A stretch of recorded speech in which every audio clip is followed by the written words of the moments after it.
Hi, I'm Dan, the agency man. Over the past few years, I've been fortunate enough to speak to over 3,000 agencies about how the best grow so quickly, stay relevant, and dominate their niche.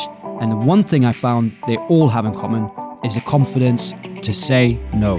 In this podcast, I'll bring you some of those conversations to inspire you to take the leap towards going niche, help you overcome any obstacles, and give you the confidence to just say no.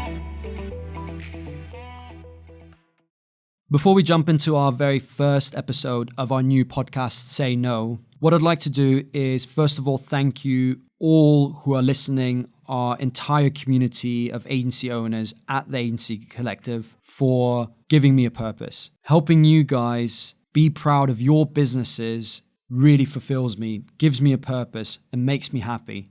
I've got so many stories of you, and I'm sure a lot of you that are listening will think about these stories right now, where you come to me and you ask me for advice. Remember moments in pubs and cafes where you've told me stories or situations about your agency almost collapsing, and I've helped you out. I've given you motivation. I've given you the tips, the practical implementations that you've needed to turn it around, made you that one introduction that suddenly changed everything.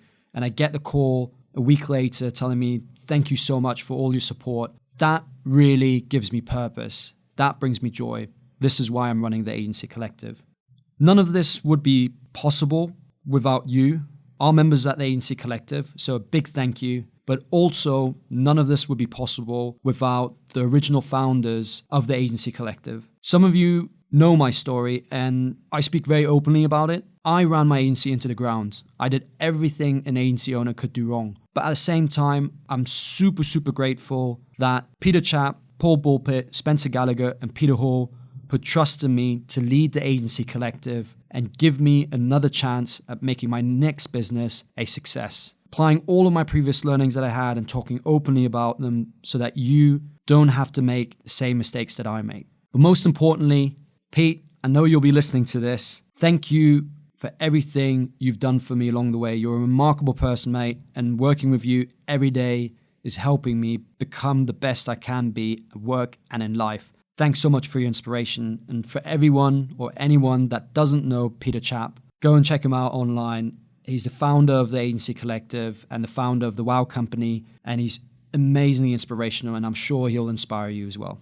Today, Peter and I are going to share some data we discovered about agencies that specialize versus those that don't. 15 years ago, Peter set out to disrupt the accountancy world, a space traditionally associated with numbers and generally not the most exciting, setting up the Wow Company with the aim to making work with accountants more approachable, fun, and easy to understand. Now specializing in agencies, Peter has helped thousands of agency owners, including many of our members, thrive. Peter is also behind the Bench Press, which is now the largest benchmarking survey of independent agencies in the UK.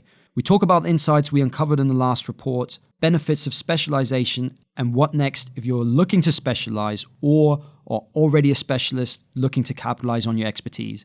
Hope you enjoy the conversation. Peter Czapp, welcome to the show. It's great to be here. Excellent.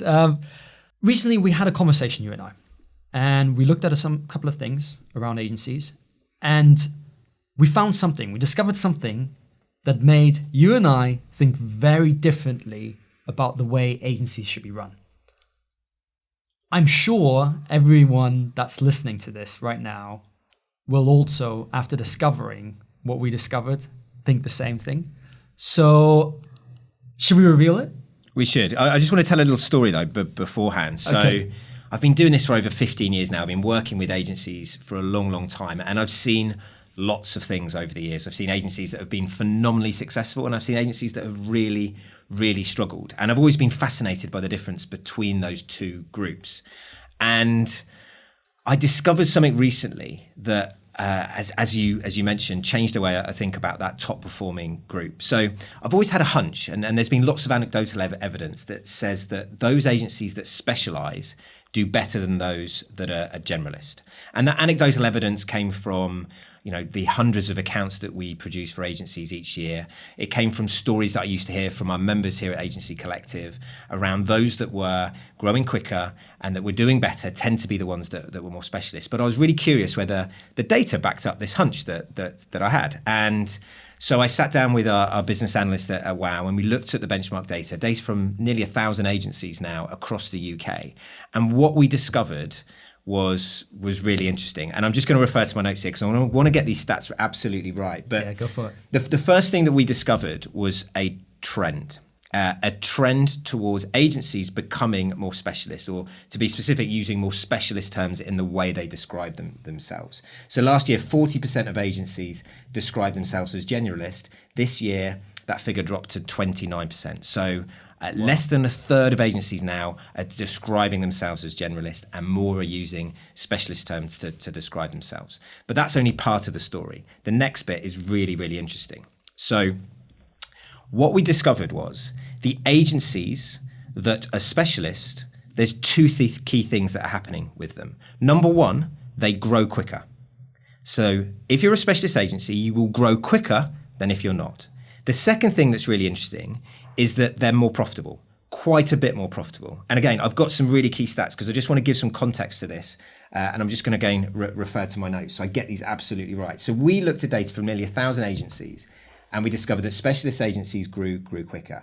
In fact, 40% of specialist agencies grew their turnover by more than 25% last year. So just think about that. It's an incredible number, isn't it? Yeah, growing your turnover by more than 25%, 40% of specialist agencies did that. Now, that was 9% more than the generalist agencies. So you've got an edge. You will grow quicker if you're a specialist. Now, when it comes to profitability, this is where I think it gets really interesting. Nearly half of specialist agencies had net profits of 25% or more.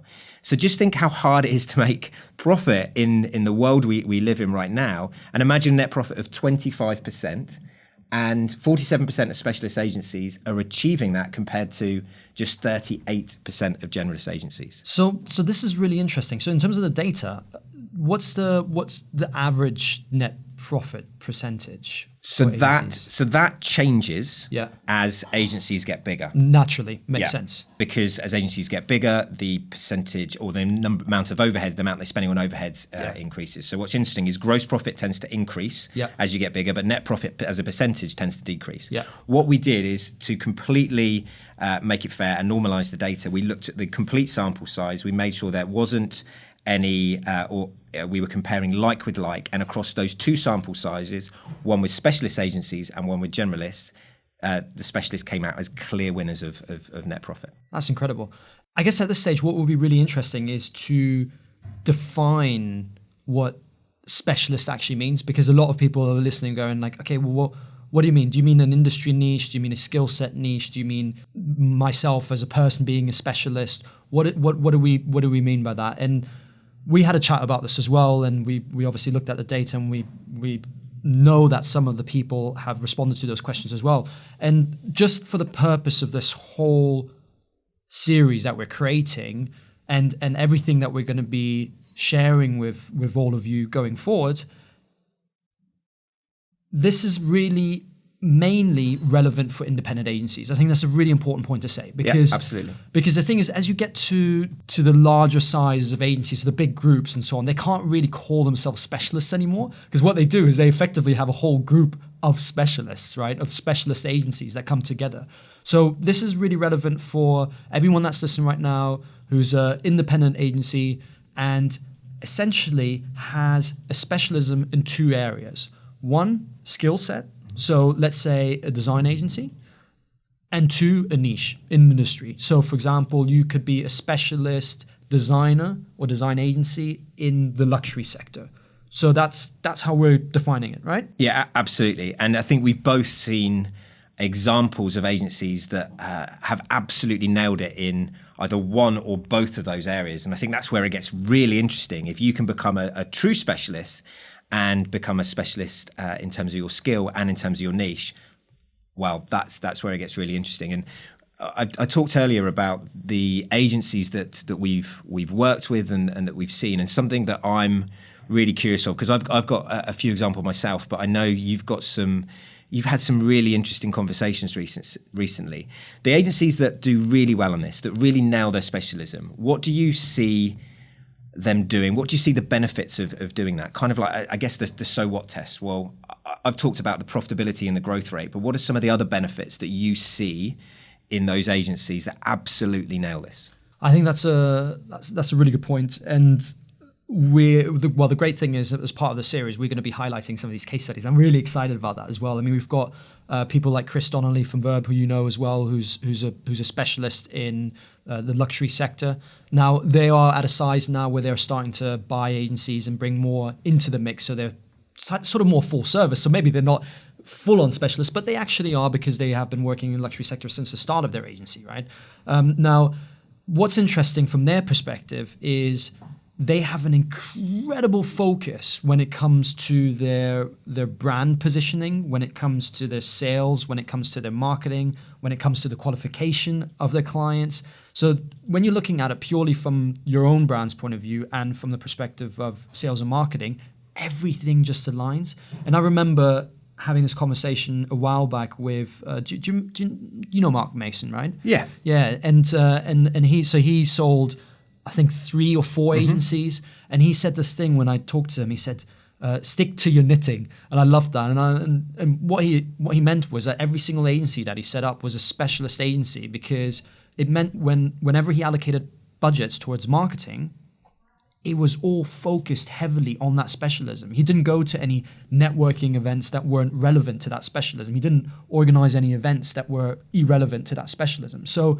really, I think the focus on the sales and marketing and the proposition, that's what's going to make a massive difference. It's going to save you probably a lot of money, and it's going to make you a lot more money because, hey, let's face it, clients, they look for experts, right? So that's probably the one area.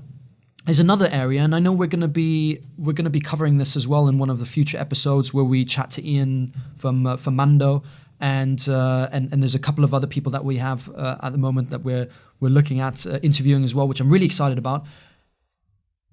Is the recruitment side of things and the culture building and the training development. All of these things also align, because if you're focused in a particular industry, so I think Social Chain is a good example for this, right? Now, again, I guess you could argue that Social Chain works with a lot of different industries, so maybe they're not the full specialist as we define it, but they have an incredible specialism in social media, which means their entire culture is built around social media. I mean, the whole office is built around social media.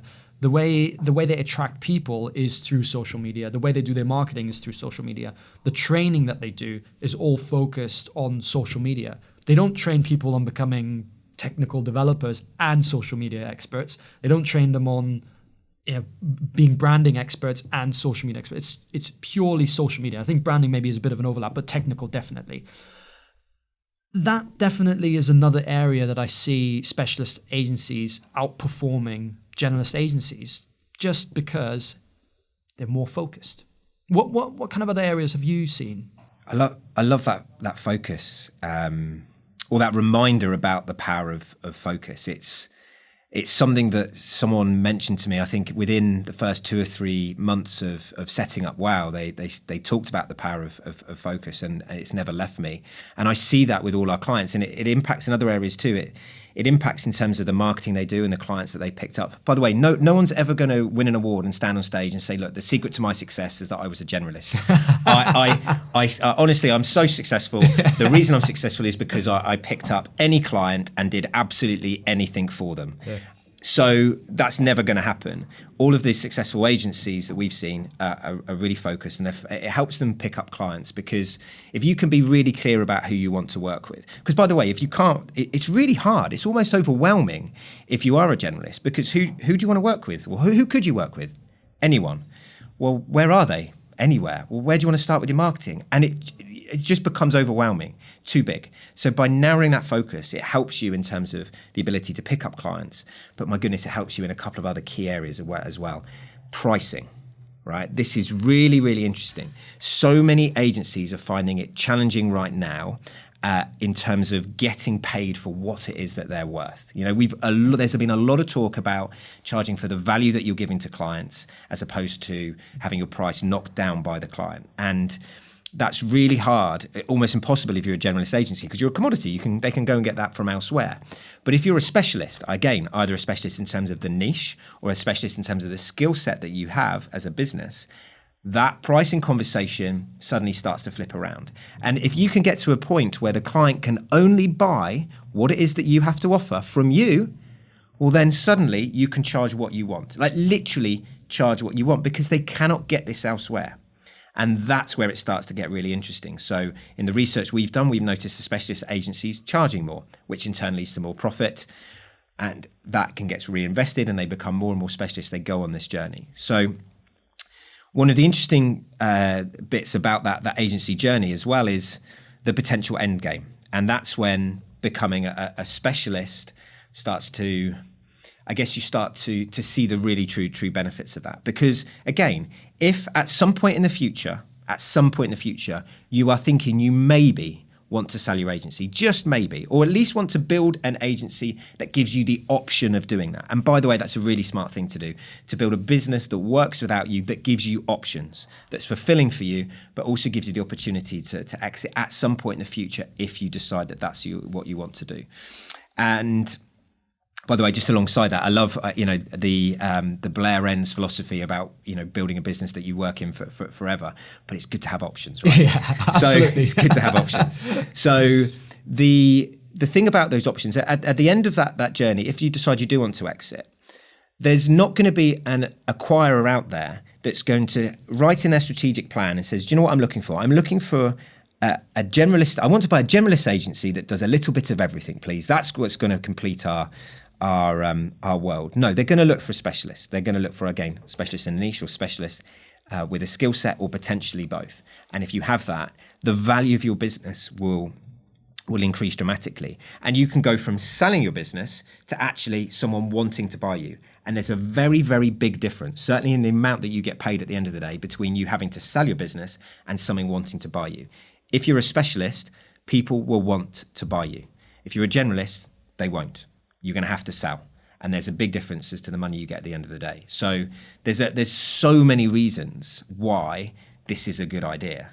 And I'd be amazed if anyone listening to this isn't immediately thinking not just how can I get started with this, but how can I make more of this? Because the deeper you go with this, the bigger the benefits. Yeah, and just to add on to that M&A part as well, the mergers and acquisition parts of selling your agency, I think a really key thing there as well to mention is, so you mentioned there won't be any buyers that will come across and say, we're looking for a generalist.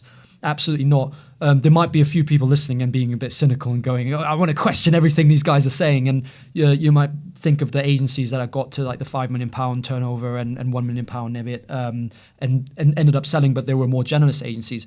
Often what happens with those types of agencies is that they go to a bigger portfolio. So like a WPP that will buy out an agency like that, will buy an agency like that to be part of their portfolio. But that's really, you got to ask yourself then the question, how do you want your business that you've built from the ground up, that's basically your baby, develop as you lead, as you move out of the business, right? You want it to grow in a way where it has done in the past and not just be sold purely for the money, right? So the difference there is if you're a specialist, a company will always buy you based on that specialism. Mm-hmm. They will buy you for your IP. They will buy you for all of the knowledge that you have, all the processes that you've built in the business in relation to that specialism. And, that will mean the company that's taking you over, they're going to be taking care of that element. They're not just going to strip your business apart into different areas and whatever, right? So I think that's a really important thing to mention about that as well. They'll magnify it. Yeah. They'll magnify it. They'll take it and magnify it. And I see so many businesses like that, so many specialist agencies joining forces with larger businesses, not for the paycheck and disappear off into the sunset, because it opens up a world of opportunities. They can take their specialism and now suddenly they can showcase it to a wider audience. And that's where it starts to get really interesting and really and much more fulfilling. And also, to be frank, you'll get a bigger paycheck for it as well, for all that hard work that you've put in. Yep. So, so many reasons. It is obvious. We have the data. I'm sure we're exciting people right now with our energy about it. And I'm personally really, really excited about going down this journey of recording this new series and looking at our events in 2020 that will help agencies become specialists, that will help agencies who are specialists already to capitalize on that. So what I think most people are thinking right now are going, yeah, that's all great in theory. What's the next step? What do I do now? Okay, so I guess that depends on whether they are just starting out on this journey or they're a little way down the track. And I've got answers to both those questions. So if you're sat there thinking, well, yikes, I'm one of the, I can't remember the exact stack earlier, but the 70 or so percent who would class themselves, the 29% who would class themselves as generalist, and you'd like to go on the journey to specialist. I guess there's two parts to that. There's niche, whether you want to specialize in terms of your niche or whether you want to specialize in terms of your skill set. So if you're thinking about specializing in terms of your niche, I guess you've got to pick a niche, and that's hard, right? My goodness, where do I start? And also one of the reasons I think there's a psychological barrier to this is because when people think about niching, they think about closing off their market. They think they're going to have fewer opportunities because instead of dealing with everyone everywhere anytime, they're only going to deal with this small sector of the market. Actually, what happens is you end up creating way more opportunities. And you're just going to have to trust me on this because I know it seems counterintuitive, but I promise you through that power of focus, you'll create this abundance mentality. Everyone will want to come to you over time and if you get it right. So, and just to interject in that as well, and even if the client base is reduced, you will still be able to charge more. So what a great scenario to be in as well, right? Yeah, but also think about whatever sector you're going to go in, there's enough work for you in that sector. Yeah. Like there's plenty. Indeed. In fact, I know one agency that only worked, it got so niche, they worked with hedge funds within a certain square radius in London here. Yeah. And they worked out there was only 100 of them. And they just went about their mission of doing a very specific thing for these guys.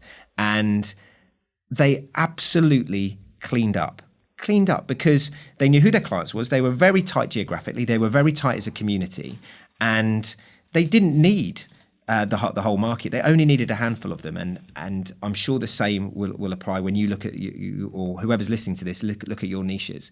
When deciding which ones to go after, first of all, you don't need hundreds of them. You only need more than 2. Have you got more than 2 of something in a particular sector that you could start to build that around? And if you've got more than 2 in several different sectors, then have a think. You need to decide which one to go after. And again, going back to the power of focus, don't pick multiple ones. Invest a little bit of time in one and see the results that you get. And to help you decide which one, it's not just the profitability that you should look at. You should definitely look at the profitability of that sector, but you should also look at how tight-knit that community is, because the closer it is, the more likely they are to refer to each other, and the more likely that's going to benefit you. Also have a think about who your team like to work with and whether it's a good match in terms of the sorts of what services that those types of clients would buy from you, and whether that group believe in what you believe in and whether they're going to be a good fit. The team are going to enjoy working for them. It's not just about profit. That should be a consideration, but it's not the only one. So if you're starting to explore niching, then have a think about who you work with already. Pick one and go for it. Start organising some events in that sector. Start writing some content for that sector. It's easier than you think. I promise you. You can get your existing clients together and use them to, I guess, as the nucleus for this new community that you could form. Start looking at the key influencers in that sector and getting in touch with them. There's a great story. Have I got time to share a cool story? So, yes, plenty of time. So, I'm sure everyone wants to hear it as well. A WOW client a few years ago was very much a generalist. They were £40 an hour, and if you remember the bench press report, you'll know that that's pretty low. That's well below the average. And they really wanted to increase that. That was their motivation. They saw the data and they said, look, we don't want to be £40 an hour or more. We want to increase it. And at the time they were doing, websites for £1,500 for local businesses, and they were finding it really hard to make money, as you can imagine. What they decided to do, they decided that their passion was actually around internal comms. And they had some really good experience around internal comms. So they focused their communications around internal comms. And they went after a few specific sectors. So they found a couple of niches, but it was all built around the skill set of internal communications. And they went on this journey from being 40 to 50 to 60. And over 3 years went to, I think they're about £150 an hour now. So quite a journey from where they first started. One of the things they did along this journey was they actually saw what we did with bench press, and they thought that's a pretty neat idea, but they did it a bit smarter than we did. What they did, they ran their own survey on employee engagement. And what they decided to do was, rather than just send the survey out to their current contacts, they wanted to amplify it. So they got in touch with all the key influencers around employee engagement, all the internal comms key influencers, and they contacted them and said, we're going to run this survey. And we'd love to know, if you were going to ask a question, what question would you want to add to this survey? Because you're a person of influence. And so they all come back with their questions. And then he said, well, thanks ever so much for that. Here's the first draft of the survey. Are there any amendments, suggestions you'd like to make? So now these influencers are involved in this process. And then they said to them, look, would you mind, now your question's in there, would you mind sending it out to your contacts? So now they've got all of these people with all of their contacts, sending it out to their databases. The answers come back in. They create this amazing report. And what they do is they say, here's the version of it that we have. You'll notice we answered the question that you put in. The results are really interesting. Have you got any comments on it? We'd love to feature you in the report. So they get a whole page with their lovely smiling face talking about why that particular stat is significant. And now they're in the report. And then they say, well, here's the final version. Would you like to send it out to your followers? Feel free to. And of course, they all do. So now, not only, they use them in two ways, in a really, really smart way. One is to get the initial interest of all of the people out there, and then to spread the word about the report. And through that one piece of content and the beautiful way it was executed, it completely catapulted them onto a different plane. Now, all of a sudden, people were contacting them and asking for their opinions. It changed everything for them. Wow, that's incredible. That's a great story. And I think that just shows what you can achieve with being a specialist agency, right?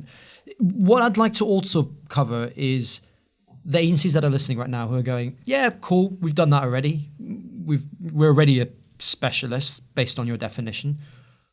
What can they do to get to the next level?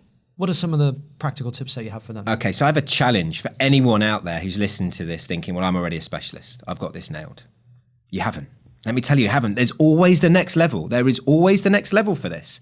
And I want to help you to discover it. So the ultimate level is where you are the best in the world.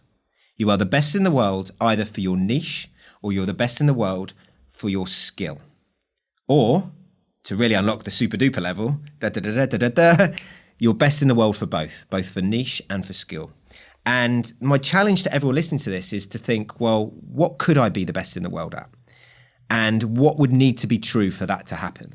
And to rate yourself both for niche and for skill set out of 10, a simple scoring system.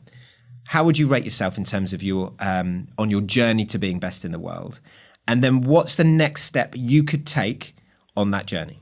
So it's a personal challenge. Just write it down. For each of those, score yourself out of 10 and then say, right, to be best in the world, what would that look like?